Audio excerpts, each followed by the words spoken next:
하나님의 말씀 로마서 13장 1절부터 7절까지 같이 읽겠습니다. 시작. 각 사람은 위에 있는 권세들에게 복종하라. 권세는 하나님으로부터 나지 않음이 없나니 모든 권세는 다 하나님께서 정하신 바라. 그러므로 권세를 거스르는 자는 하나님의 명을 거스르매니 거스르는 자들은 심판을 자취하리라. 다스리는 자들은 선한 일에 대하여 두려움이 되지 않고 악한 일에 대하여 되나니 네가 권세를 두려워하지 아니하려느냐. 선을 행하라. 그리하면 그에게 칭찬을 받으리라. 그는 하나님의 사역자가 되어 네게 선을 베푸는 자니라. 그러나 네가 악을 행하거든 두려워하라. 그가 공연히 칼을 가지지 아니하였으니 곧 하나님의 사역자가 되어 악을 행하는 자에게 진노하심을 따라 보응하는 자니라. 그러므로 복종하지 아니할 수 없으니 진노 때문에 할 것이 아니라 양심을 따라 할 것이라. 너희가 조세를 바치는 것도 이로 말미암음이라. 그들이 하나님의 일꾼이 되어 바로 이 일에 항상 힘쓰느니라.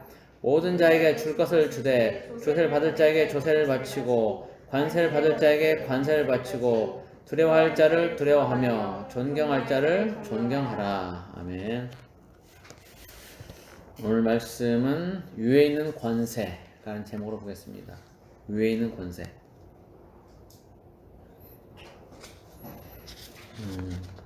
여러분이 속해 있는 나라가 있다는 것에 대해서 감사해 본 적이 있습니까? 사실 이것에 대해서 곰곰이 생각하며 감사해 본 사람은 그리 많지는 않을 것입니다. 그냥 이 나라에서 태어났고 이 나라에서 자랐기 때문에 나라의 존재는 그냥 그저 당연한 것이고 특별히 나라의 존재에 대해서 생각해 보지는 않았을 것입니다. 그런데 우리는 나라의 중요성을 생각해 볼 필요성이 있습니다. 우리는 언론 매체를 통해서 전쟁이나 폭정 등 여러 가지 이유로 나라 없이 떠도는 사람들에 대한 이야기를 심심치 않게 들을 수 있습니다. 전에 베트남이 공산화될 때 그것을 싫어해서 자유를 찾아 베트남을 떠난 사람들이 많이 있었습니다. 보트 피플이라고 그랬었죠. 최근에도 러시아와 우크라이나 간의 그 전쟁으로 인해서 우크라이나 사람들 중에 많은 사람들이 우크라이나를 떠났습니다. 법으로 이렇게 명령을 해서 몇 세 이상은 못 떠난다 이렇게 해놨지만 거기서 벗어난 사람들은 거의 대부분 다 우크라이나를 떠났습니다. 이런 사람들은 자기들이 태어나 자란 나라가 있지만 이제 그 나라를 떠나서 떠돌이 신세가 되었습니다. 그들을 받아주는 나라도 있지만 그들을 거부하는 나라도 있습니다. 다른 나라에서 그들을 받아들여주지 않으면 그들은 떠돌이 생활을 해야 하고 다른 나라 입장에서는 침입자가 됩니다. 그리고 그들을 받아들여주는 나라의 입장에서도 그들은 그 나라의 국민이 아니라 난민일 뿐입니다. 한마디로 나라 없는 서러움을 겪게 되는 것입니다. 나라가 없다는 것은 보호해주는 울타리가 없는 것과 같습니다. 직장을 구할 수도 없고 안전을 보장받을 수도 없고 의식주 문제를 고민해야 합니다. 그러나 나라가 있으면 우리는 그 나라 안에서 모든 것을 자유롭게 할 수 있습니다. 그만큼 나라의 존재는 그 안에 사는 사람들에게 아주 중요한 것입니다. 그런데 나라가 유지되기 위해서는 그 안에서 생활하는 국민들의 협조가 필요합니다. 국민들의 협조는 자발적인 것도 있지만 거의 대부분은 법으로 인해서 강제적으로 이루어지죠. 성문법이든 불문법이든 법이라는 걸 통해서 질서를 유지해 나갑니다. 그리고 국민들은 법을 통해서 대통령을 뽑고 그 대통령은 권세를 얻어서 나라의 모든 것에 대한 통치를 합니다. 그리고 대통령의 권세로 총리를 임명하고 장관을 임명하고 또 각 부서의 장들을 임명을 합니다. 그리고 그들은 또한 주어진 권세로 주어진 일들을 처리해 나갑니다. 그렇게 해서 나라라는 큰 단체가 움직이게 됩니다. 그런데 우리는 나라 안에 살면서 우리의 마음에 들지 않는 일들이 있음을 압니다. 그리고 그런 것들을 많이 겪으며 살죠. 그 중에는 해야 하는 일들도 있고 하지 말아야 하는 일들도 있습니다. 여러 가지 의무 사항들이 있고 하지 말아야 할 규제 사항들도 있습니다. 하고 싶은데 해서는 안 되는 일들도 있고 하고 싶지 않은데 해야만 하는 그런 일들도 있습니다. 사업을 할 때는 그냥 내가 하고 싶은 대로 하면 좋지요.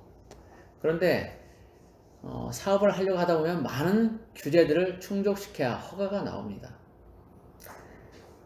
여러 가지 규제들이 있는 거죠. 또 운전할 때는 다른 사람들의 안전을 위해서 교통 법규를 지켜야만 합니다. 그리고 다투거나 화가 나더라도 상대방의 생명이나 신체를 해하면 안 됩니다. 남의 것을 훔쳐서도 안 되고 강제로 빼앗아서도 안 됩니다. 이 외에도 우리는 온갖 종류의 법과 규제들을 지켜야만 합니다. 그것은 나라에서 정하는 것들이기 때문에 우리가 나라 안에 사는 동안에는 반드시 지켜야만 하는 것들입니다. 그렇지 않으면 여러 가지 제재가 따르게 되고 때로는 형벌이 부과되기도 합니다. 그런데 오늘 본문에서는 이 모든 것들에 대해서 어쩔 수 없어서 지키는 것보다는 하나님께로부터 왔기 때문에 지켜야 한다고 말하고 있습니다. 오늘 본문 1절과 2절 같이 보겠습니다. 같이 읽겠습니다. 시작. 각 사람은 위에 있는 권세들에게 복종하라. 권세는 하나님으로부터 나지 않음이 없나니 모든 권세는 다 하나님께서 정하신 바라. 그러므로 권세를 거스르는 자는 하나님의 명을 거스름이니 거스르는 자들은 심판을 자취하리라. 여기에서 말하는 권세는 비단 나라를 다스리는 대통령만을 말하는 것은 아닙니다. 이 권세는 직장 상사가 될 수도 있고 내가 몸담고 있는 직장의 장이 될 수도 있습니다. 또한 부모가 될 수도 있고 가르치는 선생이 될 수도 있습니다. 그러나 배경과 문맥을 통해서 볼 때 여기에서 말하는 권세는 황제와 그 위임을 받은 왕들이 가지고 있는 권세를 말합니다. 바울이 로마서를 쓸 당시에도 로마가 이스라엘을 비롯한 많은 나라들을 다스려 왔습니다. 그리고 그 권세와 명령에 거스른 사람은 반역죄로 몰려서 목숨을 부지하기가 어려웠죠. 그런데 바울은 단순히 우리의 목숨을 보전하거나 억지로 하는 차원이 아닌 다른 차원에서 위에 있는 권세들에게 복종하라고 말하고 있습니다. 그것은 그 권세들이 하나님께로부터 왔다는 것입니다. 모든 권세는 하나님께로부터 왔다는 겁니다. 하나님이 그 사람을 왕으로 세웠기 때문에 그 사람이 왕이 되어 다스릴 수 있다는 것이죠. 그러니 그 권세에 복종하라는 겁니다. 실제 우리는 성경에 있는 이스라엘 역사를 통해서 볼 때 하나님이 이스라엘의 왕들을 세우시는 것을 분명하게 확인할 수 있습니다. 사사시대부터 이스라엘 지도자를 세우시고 또 사울 왕과 다윗 왕, 솔로몬 왕 등 여러 왕들을 세우시는 것을 볼 수 있습니다. 그러나 하나님이 세우시는 왕은 비단 이스라엘에만 국한되는 것은 아닙니다. 이방의 모든 나라들의 왕들도 다 하나님이 세우십니다. 실제 하나님은 모든 만물의 창조주가 되시고 운행자가 되시기 때문입니다. 다니엘서 4장을 통해서 보면 이것들을 보다 확실하게 알 수 있습니다. 다니엘서 4장 25절에 이런 말씀이 있어요. 지극히 높으신 이가 사람의 나라를 다스리시며 자기의 뜻대로 그것을 누구에게든지 주시는 줄을 아시리이다. 그리고 다니엘서 4장 29절부터 32절까지 보면 또 이런 말씀이 있습니다.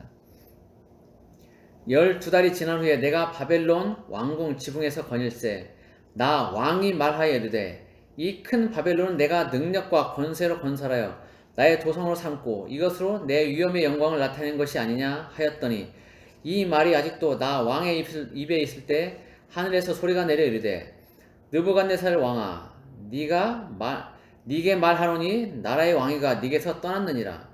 네가 사람에게서 쫓겨나서 들짐승과 함께 살면서 소처럼 풀을 먹을 것이요 이와 같이 7대를 지내서 지극히 높으신 이가 사람의 나라를 다스리시며 자기의 뜻대로 그것을 누구에게든지 주시는 줄을 알기까지 이르리라 하더라. 이런 말씀이 있어요. 당시 느부갓네살 왕은 여러 나라를 정복하고 다스리면서 그 권세가 아주 막강했습니다.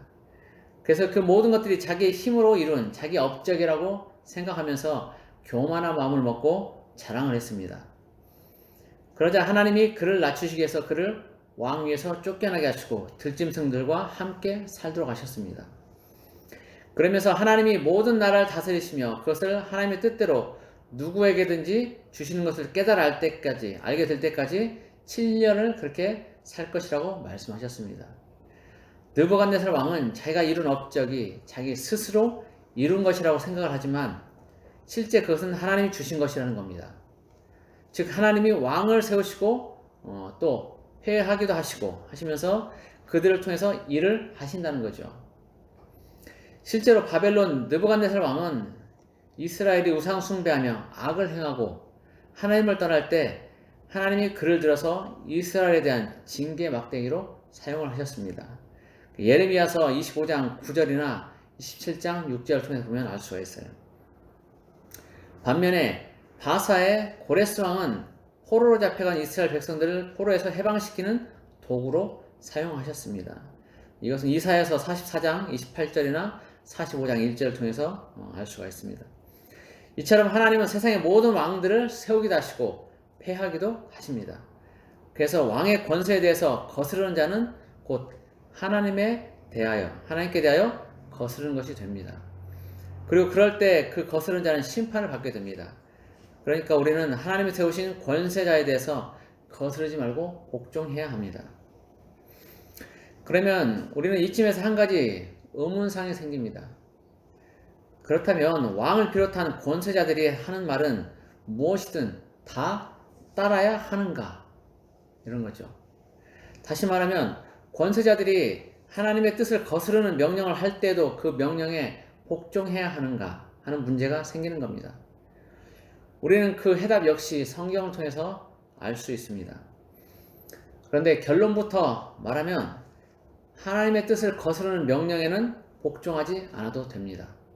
다만 그 명령에 대해서 적극적으로 대항해서는 안 됩니다. 다니엘서 3장을 보면 다니엘의 세 친구에 대한 이야기가 나옵니다. 바벨론의 느부갓네살 왕은 통치하면서 자신의 권위를 높이고 백성들을 통제하는 목적으로 금으로 만든 금신상, 커다란 금신상을 만들고 그 낙성식을 합니다. 그리고 그 낙성식을 할 때 금신상에게 절을 하도록 명령을 합니다. 그리고 그 금신상에게 절하지 않는 자는 풀무불에 던져 넣는다고 말을 합니다.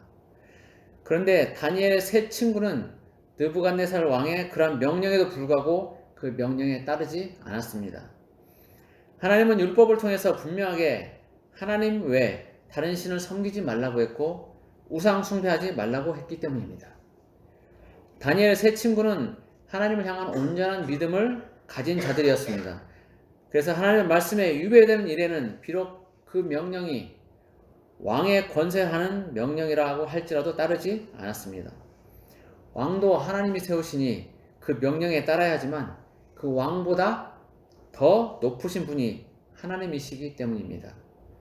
왕의 명령보다는 하나님의 명령, 율법이 더 우위에 있는 것입니다. 그래서 다니엘 세 친구는 그 우위를 잘 알고 있었기 때문에 비록 왕의 명령이라 할지라도 그 명령이 하나님의 율법에 위배되자 왕의 명령을 지키지 않았습니다. 비록 왕의 명령을 거역한 대가로 풀무불에 던져질지라도 말입니다. 그리고 다니엘 세 친구는 왕의 명령이 신앙상 부당할지라도 그에 대해 항명하거나 대항하지는 않았습니다.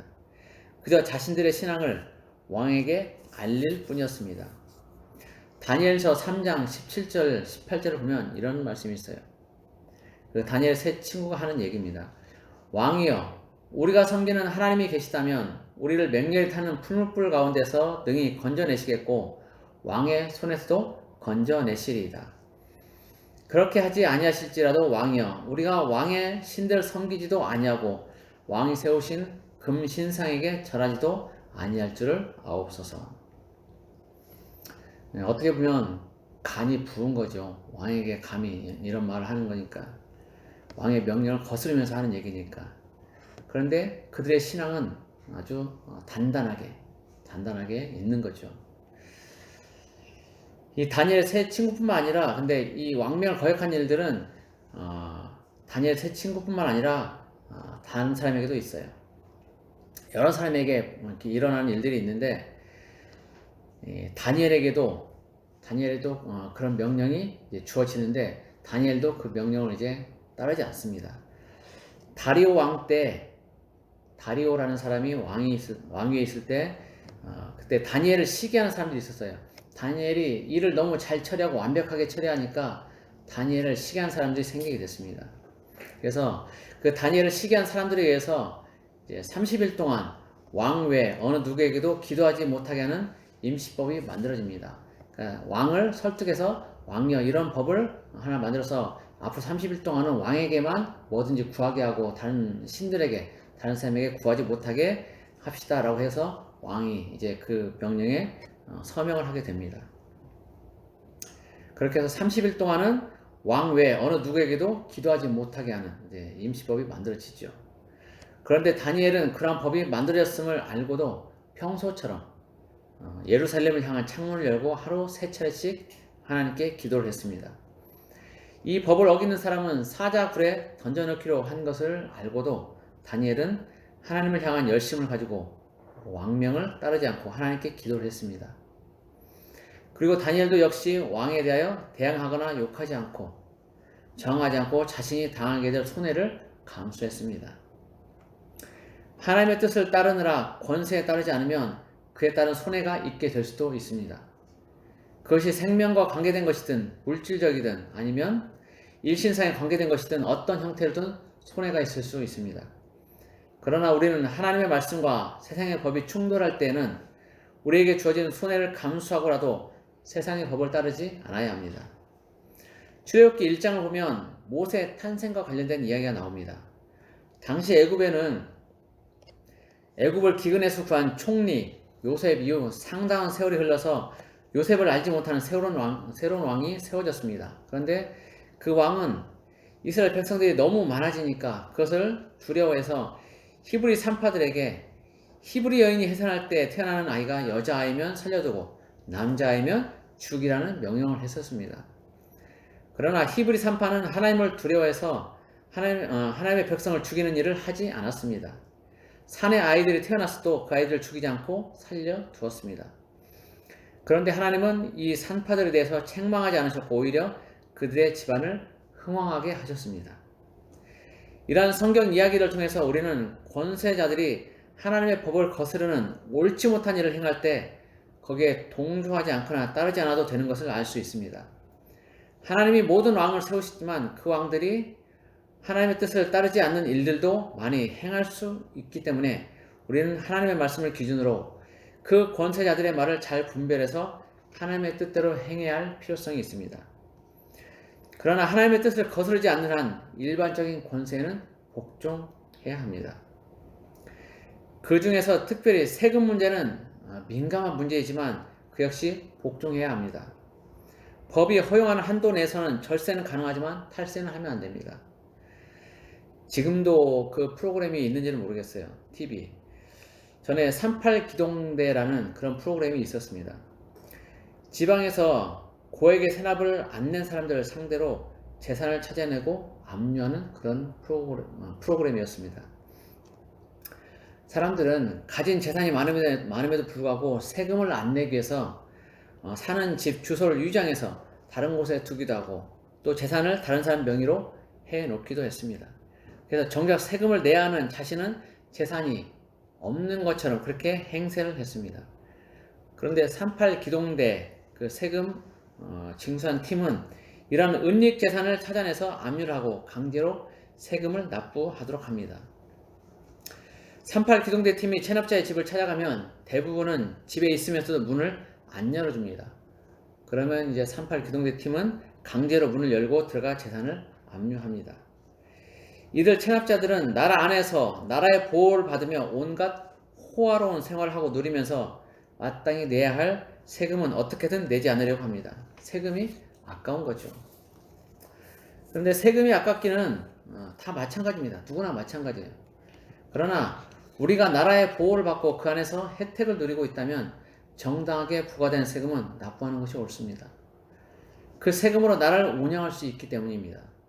흔히 억지를 쓰고 모질이 같은 사람들은 자신들이 낸 세금으로 공무원들이 월급 받는 것을 내세우면서 마치 공무원들이 자기들의 하인이나 되느냐 그렇게 행세하려고 합니다. 그러나 공무원들도 하나의 직업일 뿐이고 공무원이 하나의 직업일 뿐이고 그들도 모두 세금을 착실하게 납부하고 있습니다. 누구보다도 더 투명한 세금을 내고 있죠. 그러니까 자신들이 세금 내서 공무원들이 먹고 사는 것처럼 생색내는 어리석은 말은 하지 말아야 합니다. 어차피 자신들이 낸 세금으로 결국은 나라라는 울타리 안에서 자신들이 보호를 받고 모든 것을 누리며 살기 때문입니다. 선심 쓰는 것이 아니라 보호에 대한 대가 지불인 것입니다. 예수님과 사도들 시대 당시는 로마가 이스라엘 다스리고 있었고 이스라엘 사람들은 로마의 세금을 납부해야만 했습니다. 그런데 로마는 세금 납부에 대한 저항을 줄이고 자신들이 욕을 먹지 않기 위해서 이스라엘 사람들을 뽑아서 그들에게 세금 징수의 일을 맡겼습니다. 그들이 성경에 나오는 세리입니다. 세리. 이들은 같은 동족에게서 세금을 징수해야 하기 때문에 욕을 먹었지만 특별히 로마에서 부과한 세금보다 더 많이 징수해서 자신들의 배를 불렸기 때문에 이들은 더더욱 지탄의 대상이 되었고 죄인으로 취급받았습니다. 이스라엘 내에 로마에 대항하는 세력인 열심당원들이 있습니다. 그런데 이들은 로마에 세금 내는 것을 거부하면서 세금 내는 그 자체를 매국 행위로 간주했습니다. 그래서 로마에 세금 내는 사람들을 테러하거나 죽이고 그 집에 불을 지르기도 했습니다. 사도 바울은 오늘 본문 7절에서 이런 사람들에게 이렇게 말합니다. 조세를 받을 자에게 조세를 바치고 관세를 받을 자에게 관세를 바치고 두려워할 자를 두려워하며 존경할 자를 존경하라. 세금 문제에 대해서는 예수님도 거부하지 않으셨습니다. 바리새인들과 서기관들이 세금 문제로 예수님을 곤경에 빠뜨리려 했을 때 예수님은 마태복음 22장 21절에서 가이사의 것은 가이사에게 하나님의 것은 하나님께 드리라고 하면서 세금 납부를 거스르지 않으셨습니다. 성경을 통해서 볼 때 침략자의 날에 바치는 세금도 내야 한다면 자기가 몸담고 보호받고 누리며 사는 나라에 대한 세금은 당연히 내야 할 것입니다. 우리는 오늘 본문의 말씀을 통해서 위에 있는 권세들에게 복종해야 함을 알았습니다. 그리고 그 권세는 하나님께로부터 나는 것이니까 내가 누구의 권세 아래 있든지 우리는 그 권세에 복종해야 할 것입니다. 그것도 자원하는 마음으로 말입니다. 부디 권세자들이 하나님의 뜻을 거스르지 않는 한 자원하는 마음으로 위에 있는 권세에 복종함으로 불필요한 분쟁을 피하고 평안을 누리는 우리 모두가 되기를 바랍니다. 예수 그리스도의 이름으로 여러분을 축복합니다. 기도하겠습니다. 고마우신 하나님 아버지 감사합니다. 모든 권세는 다 위로부터 하나님께로부터 났다는 것을 우리가 알았습니다. 하나님 이 땅에 왕을 세우시고 우리 위에 권세자들 세우시는 분은 하나님이신 줄 믿습니다. 우리가 그 권세에 복종하길 원합니다.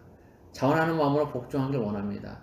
그러나 그들이 하는 명령이나 그들이 하는 말들이 하나님의 뜻과 맞지 않고 거스르는 때는 우리가 이제 그 명령을 따르지 않고 보다 더 높으신 하나님의 그 말씀에 따르기를 원합니다. 우리가 잘 분별해서 이것들을 행할 수 있도록 해주시고 불필요한 저항들을 우리가 일으키지 않도록 위에 있는 권세들에 복종하는 그런 마음들을 가질 수 있도록 주님 도와주옵소서. 매일 매 순간 우리가 나라 안에서 평안을 누리며 살아갈 때 그 모든 것들이 그냥 주어지는 것이 아니고 다 통치자를 통해서 또 나라를 통해서 이루어지는 것을 우리가 더 깊이 깨달아 알며 그 모든 것들에 복종하며 순종하며 나아갈 수 있도록 우리의 마음을 붙들어 주옵소서. 그러나 모든 것이 하나님의 뜻 가운데 있음을 알고 온전히 하나님을 우선으로 바라보며 주님께 복종하며 나아가는 우리가 되도록 도와주옵소서. 감사합니다. 오늘 또 함께한 주님을 찬양합니다. 예수 그리스도의 이름으로 기도드립니다. 아멘.